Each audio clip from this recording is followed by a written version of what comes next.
AT&T says hackers stole call records of nearly all wireless customers. Hackers stole records detailing the phone contacts of almost all AT&T wireless customers in one of the most serious breaches of sensitive consumer data in recent years.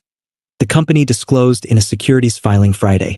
The cache includes the numbers called or texted by more than 100 million customers between May 1st and October 31st, 2022, as well as one day in January 2023. It contains the numbers themselves as well as the frequency and combined durations of the interactions, but not the customer names or the content of those communications, AT&T said. Since most numbers can be tied to real names, such records illuminate who is close to whom. That would provide a roadmap for criminals who could impersonate a friend or relative to trick a victim. Texts from financial institutions could be mimicked to get an account holder to divulge passwords, and workplace relationships could reveal the identity of U.S. spies. This data could be used by spies, scammers, and other bad actors to target specific people or to improve the feasibility of scams by impersonating the numbers of people you regularly call, said technologist Cooper Quinton of the Electronic Frontier Foundation. The ability of U.S. intelligence to access similar calling records was one of the most alarming and impactful revelations by federal contractor Edward Snowden a decade ago. Now a large swath of it might be for sale to criminals and other governments. Related video: nearly all AT&T cell customers' call and text records exposed in a massive security breach. Boston 25 News. Nearly all AT&T cell customers' call and text records exposed in a massive security breach. AT&T said it had not detected the material being made public, and it said one person had been arrested. The company said it learned of the theft in April but delayed disclosing it, as required under recently adopted Securities and Exchange Commission regulations, at the request of law enforcement, for national security or public safety reasons, the first time such a delay has been disclosed. Justice Department spokesman Joshua Stuvey confirmed that the FBI had invoked the legal provision allowing the delay, and said AT&T had aided the investigation. He did not say how the breach could have impacted national security. The Federal Communications Commission said it was also investigating.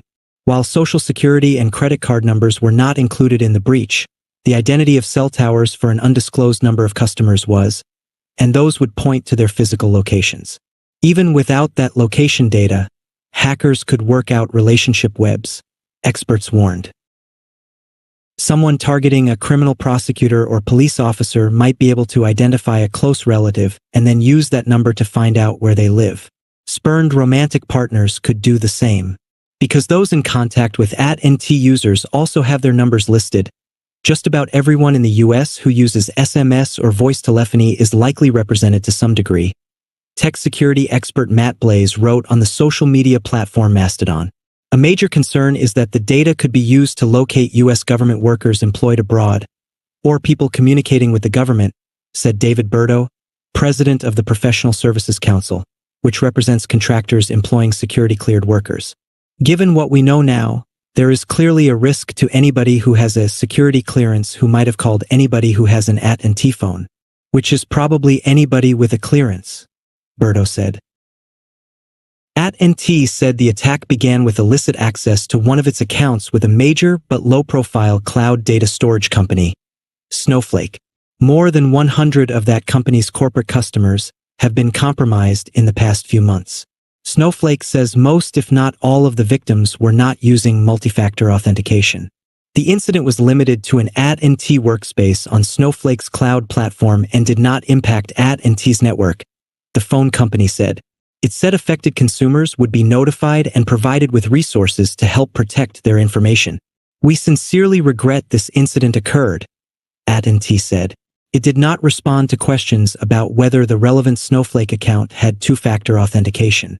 AT&T generates so much data and uses it for so many things that it is closely watched for the technology it picks. AT&T has boasted in Snowflake marketing material that it cut costs by 84% when it moved to Snowflake. But Snowflake has come under heavy criticism from security experts for denying all responsibility for previous data breaches and being slow to aid customers. Related major breaches hit Ticketmaster and Advance Auto Parts. Snowflake told the Washington Post on Friday that it was still working on a process that would allow customers to require two-factor authentication.